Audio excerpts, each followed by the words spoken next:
Assalamualaikum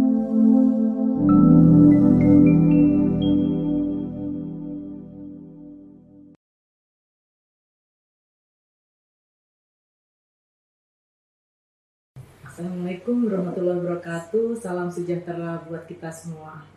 Nah, kita masuk pada topik tata laksana bantuan pernafasan.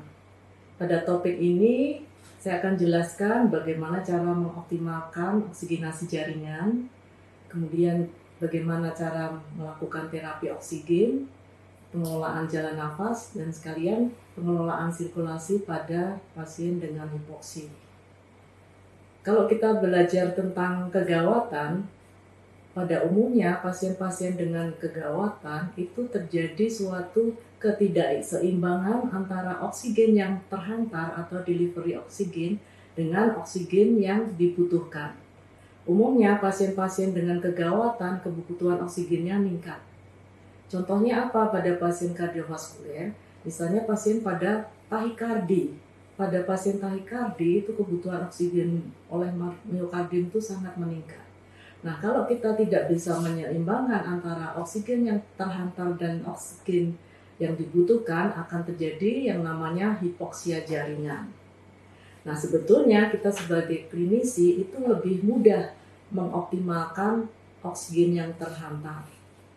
Dan kita tahu nanti Anda semua akan mengikuti kursus ACLS dengan segala topiknya. Ternyata bahwa topik-topik yang ada pada kursus ini adalah bertujuan untuk mengoptimalkan oksigen yang terhantar atau delivery oksigen. Jadi target terapi pasien dengan kegawatan kardiovaskuler adalah oksigen delivery. Yang mempengaruhi oksigen delivery adalah komponen cardiac output dan arterial oxygen content. Cardiac itu apa? Komponennya adalah heart rate dan stroke volume. Arterial oxygen content komponennya adalah hemoglobin, saturasi oksigen arteri atau SaO2, tekanan oksigen dalam arteri atau PaO2, dan oksigen yang larut dalam plasma. Nah, komponen-komponen oksigen delivery ini harus kita optimalkan. Kita melihat sekarang arterial oxygen content. Bagaimana kita mengoptimalkan saturasi oksigen arteri dan tekanan oksigen arteri, SaO2 dan PaO2, adalah dengan melakukan pengelolaan jalan napas dan terapi oksigen. Jadi topik pada saat ini. Kemudian bagaimana kita mengoptimalkan kadar hemoglobin? Kita tahu kita harus melakukan transfusi darah. Nah, sekarang kita masuk ke cardiac output. Kita lihat stroke volume. Bagaimana kalau stroke volume rendah? Jadi kita akan melakukan resusitasi cairan atau terapi cairan. Nanti bisa dilihat di algoritma akut lung ödem dan hipotensi. Bagaimana cara memberikan terapi cairan. Bagaimana kalau stroke volume tinggi? Apa yang terjadi? Biasanya masalahnya pada jantung. Misalnya ada masalah pada miokardium. Contohnya sindrom koroner akut. Bagaimana melakukan pengelolaannya? Nanti bisa dilihat di algoritma SKA. Nah, sekarang kita lihat di heart rate. Heart rate adalah laju nadi atau laju jantung. Kalau laju nadi ada, apa masalahnya? Bisa cepat, bisa lambat. Kalau cepat, misalnya VT, AF, SVT. Kalau lambat, misalnya sinus bradikardi, AV block, dan sebagainya. Jadi, kita harus melihat algoritma Brady-Tahi. Nanti akan diajarin bagaimana cara memberikan anti-aritmi, akan melakukan kardioversi. Nah, bila ini nadi ada. Kalau nadi tidak ada, apa yang terjadi? Akan terjadi henti jantung. Bisa VF atau VT plus, TEA atau asistol. Apa yang harus dilakukan? RGP dan defibrilasi. Nah, dalam ACLS, semuanya ini akan kita pelajari. Ya. Apa maksudnya? Maksudnya adalah meningkatkan atau mengoptimalkan oksigen delivery. Kalau otak tidak mendapatkan oksigen kurang dari 3 menit, akan terjadi kematian sel-sel otak. Demikian juga organ-organ yang lain akan terjadi kematian karena mempunyai survival time untuk oksigen dari menit, jam, dan hari.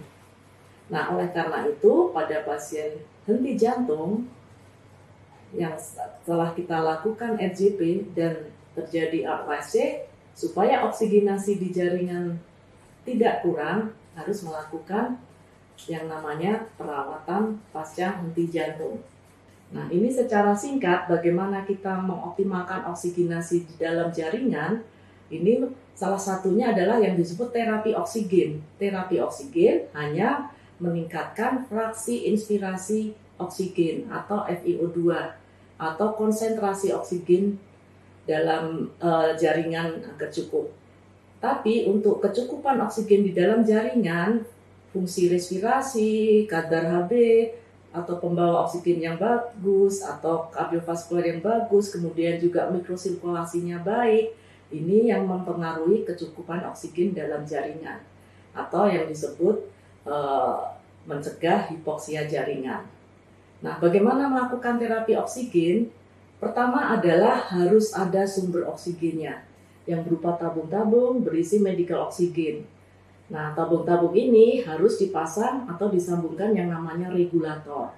Setelah ada regulator, baru dipakai alat-alat terapi oksigen seperti kanul nasal, sungkup muka yang sederhana, sungkup muka yang dengan reservoir oksigen. Sungkup muka yang dengan reservoir oksigen itu ada dua, yaitu sungkup muka non-rebreathing karena ada satu katup searah. Makanya disebut sungkup muka non-rebreathing. Dan satu sungkup muka lagi yang dengan reservoir oksigen tapi tidak ada katup satu arahnya. Ini yang disebut sungkup muka rebreathing. Apa artinya rebreathing? Rebreathing adalah gas yang diekspirasi, udara yang diekspirasi dihirup kembali. Nah, ini adalah contoh sungkup muka yang lain. Ini namanya sungkup muka Venturi. Ya. Sungkup muka ini sangat istimewa karena FiO2-nya sudah tertentu. Kalau yang lainnya nanti tergantung dari aliran oksigen yang kita set. Kita lihat di sini alat terapi oksigen. Nah, misalnya kanul nasal. Kanul nasal kalau kita set aliran oksigen 1 sampai 5. Nah, makanya nanti FiO2-nya juga ada berbagai macam. Intinya pada kanul nasal aliran oksigen 1 liter akan meningkatkan 4%. Nah, pada kanul nasal pasien masih menghirup oksigen dari udara kamar.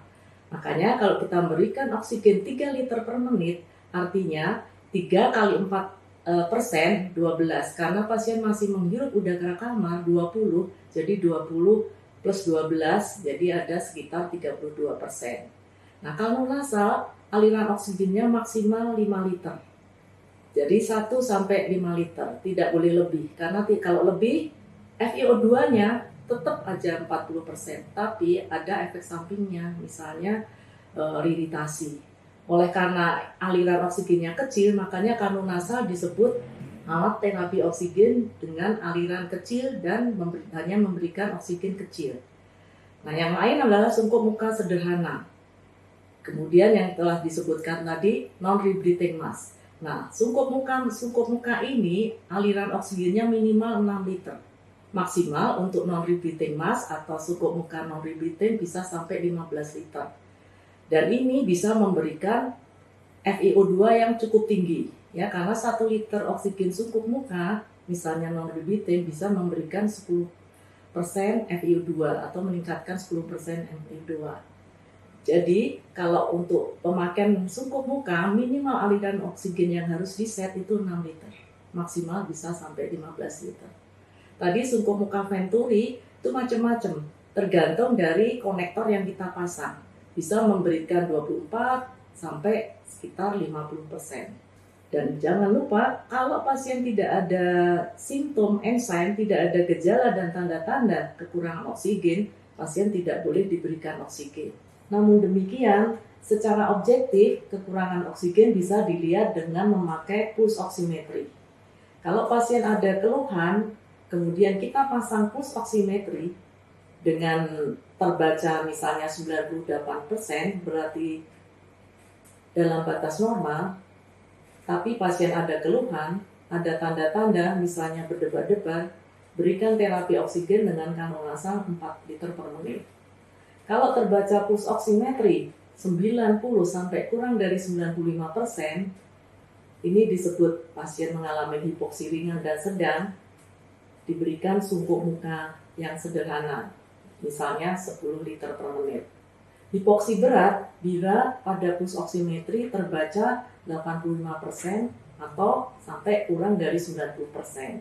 Terapinya adalah diberikan sungkup muka dengan oksigen reservoir, misalnya non-repeating mask 15 liter per menit. Nah, apabila pulse oximetry terbaca kurang 85%, ini disebut hipoksi berat yang mengancam nyawa. Terapi oksigen dengan sungkup muka, NRM atau sungkup muka apapun, tapi pasien dibiarkan nafas spontan, pasien akan memburuk, bahkan akan mengalami cardiac arrest atau henti jantung. Oleh karena itu, pada pasien-pasien dengan pulse oximetry kurang dari 85%, seharusnya diberikan bantuan ventilasi tekanan positif dengan oksigen 100%. Misalnya dengan memakai back mask valve reservoir. Berapa liter kalau kita melakukan ventilasi tekanan positif, oksigen yang harus kita setting harus 15 liter per menit. Nah, bagaimana sebetulnya caranya? Tadi pagi pada BHD sudah diajarkan bagaimana memberikan ventilasi tekanan positif, yaitu tangannya adalah dengan C inisi E clamp agar tidak terjadi kebocoran antara sungkup muka dan muka. E-nya adalah kita chin lift supaya jalan napas atas itu terbuka. Pada ventilasi tekanan positif yang penting adalah pemilihan sungkup mukanya harus pas kepada seorang pasien.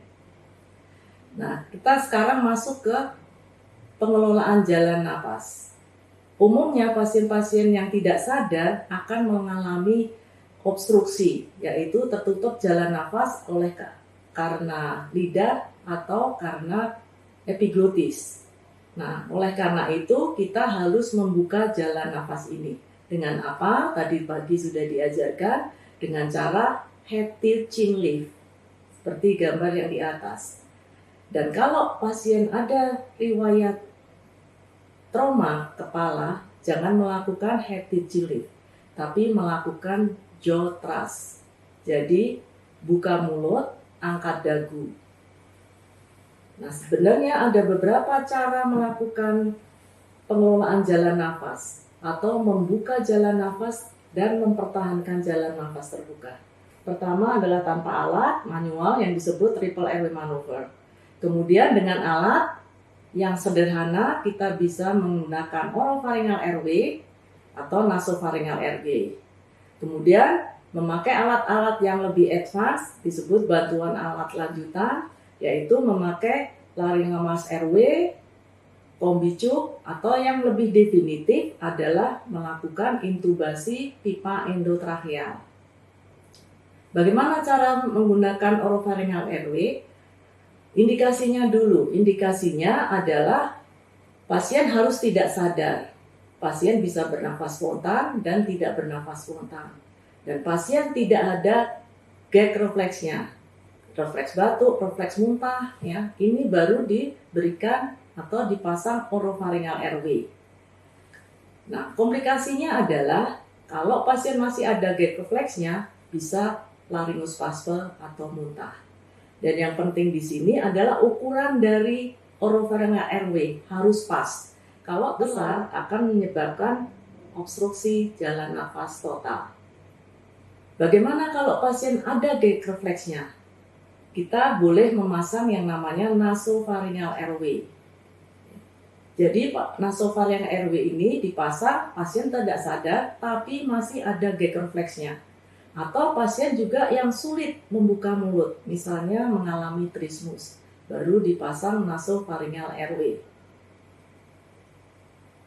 Kontraindikasinya apa pada pemasangan nasofaringal airway? Kalau ada riwayat trauma kepala atau trauma basis kranii, tidak boleh dipasang nasofaringal airway. Karena bisa nasofaringal airway itu arahnya tidak ke bawah, tapi malah ke atas, ke arah kepala, karena terbuka semua. Nah, alat yang lain untuk membuka jalan nafas adalah laryngeal mask airway dan kombicu. Laryngeal mask airway ukurannya tergantung dari berat badan. Yang paling kecil adalah untuk bayi. Misalnya ukurannya 1,5.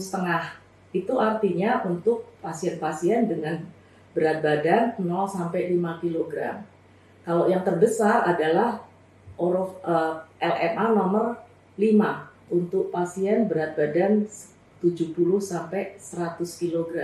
Jadi tiap size itu ada tulisannya untuk pasien dengan berat badan berapa. Nah, ini ada film bagaimana caranya memasang laryngeal airway. Nah, kalau kita melakukan pengelolaan jalan napas, kita harus berdiri di belakang pasien. Nah, pasien harus diganjal bagian oksipitalnya. Nah, laryngeal airway atau LMA ini dengan mudah bisa dimasukkan sampai ada tahanan dan kita berhenti di situ. Kita bisa lihat di gambar ini hanya memaskerin laring LMA ini. Setelah kita melakukan pemasangan sampai ada tahanan, kita kembangkan cuff-nya. Kemudian kita plester seperti kita melakukan fiksasi pada ETT. Masuk ke bagaimana kita melakukan intubasi endotracheal tube. Jadi cara melakukan intubasi endotracheal tube, posisi pasien harus sniffing position. Sebelum kita melakukan intubasi, kita melakukan laryngoskopi. Pada waktu laryngoskopi, pasien tidak mendapat oksigen. Oleh karena itu, sebelum laryngoskopi, kita harus melakukan pre-oksigenasi. Nah, pada waktu laryngoskopi, apa yang kita lihat? Kita akan melihat rima glotis, ini epiglotis dan pita suara. Setelah itu, baru kita insersi ETT, kita masukkan ETT di antara kedua pita suara. Kemudian kita kembangkan cuff dan kita cek atau konfirmasi posisi ETT dengan melakukan auskultasi di 5 tempat. Apex, kanan kiri, basal kanan, kiri, dan epigastrium. Nah, untuk lebih jelasnya, ini ada animasi bagaimana kita melakukan intubasi endotracheal tube. Ya, sebetulnya ini adalah cara bagaimana kita melakukan Schlick maneuver, yaitu melakukan tekanan kartilagokrikoid ke bawah. Tujuannya agar tidak terjadi regurgitasi dan aspirasi. Nah, kita dilihat di sini, kita harus berdiri di belakang kepala pasien. Laryngoskop dipegang tangan kiri. Kemudian kita buka mulut, laryngoskop masuk dari bagian kanan mulut. Kemudian setelah masuk ke dalam rongga mulut, lidah digeser ke kiri. Setelah itu, kita visualisasi akan terlihat epiglotis. Kalau kita memakai laryngoskop dengan blades yang lengkung, tempatkan blades di depan epiglotis. Kemudian laryngoskop kita angkat ke atas, bukan epiglotisnya. Setelah laryngoskop di depan epiglotis, laryngoskop diangkat ke depan, ke arah kaki pasien. Laryngoskop tidak boleh dicongkel. Dengan mengangkat laryngoskop ke atas, ke arah kaki pasien, kita bisa melihat rima glutis. Kemudian kita masukkan pipa endotracheal tube menyusurin laryngoskop sampai cuff dari pipa endotracheal tube itu melewati pita suara sampai kita tidak bisa melihat cuff. Kemudian kita kembangkan cuff, volumenya paling banyak adalah 10 ml. Baru kita melakukan konfirmasi dengan melakukan auskultasi di 5 tempat. Apex kanan kiri, basal kanan kiri, suara napas sama. Apabila suara nafas empat-empatnya sama, ujung ETT berada 3-7 cm di atas karina atau sekitar 22 cm di pinggir mulut. Secara objektif harus dilakukan pemasangan atau pemeriksaan dengan kapnometer atau kapnografi. Apabila kapnografi ada gelombang atau kapnometri berubah warna, artinya pipa endotracheal tube ada di dalam trakea. Nah, setelah endotracheal tube terpasang, pertama kita harus cek dengan pemeriksaan fisik dengan auskultasi di 5 tempat. Kemudian AHA menganjurkan dengan pemantauan dengan kapnografi. Nah, kapnografi itu apa gunanya? Dia akan memantau CO2 di akhir tidal volume atau end tidal CO2. Nah, kecuali memantau posisi ETT dalam trakea, pada ACLS kapnografi digunakan untuk menilai kualitas RGP, menilai terjadinya ROSC, dan melakukan pemantauan pasca henti jantung. Jadi ini berdasarkan guideline ACLS AHA 2015. Pada pasien henti jantung yang sudah terpasang pipa endotracheal tube, cara pemberian ventilasi tidak perlu sinkron dengan kompresi. Jadi bisa diberikan secara sendiri-sendiri. Bagaimana cara memberikan ventilasi? Harus menghindari hiperventilasi. Artinya, ventilasi hanya diberikan 10 kali per menit saja. Kemudian, pemberian ventilasi tidak boleh berlebihan. Jadi, hanya sampai dada terangkat saja selama 1 detik. Ini berbeda dengan pemberian ventilasi pada pasien tanpa henti jantung. Bisa diberikan 10-12 kali per menit. Nah, yang terakhir adalah penghisapan jalan napas. Tindakan ini biasanya dilakukan pada waktu pasien sudah ROSC atau Return of Spontaneous Circulation. Artinya dilakukan pada waktu secondary survey, yaitu airway breathing. Ini biasanya dilakukan pada pasien dengan endotracheal tube.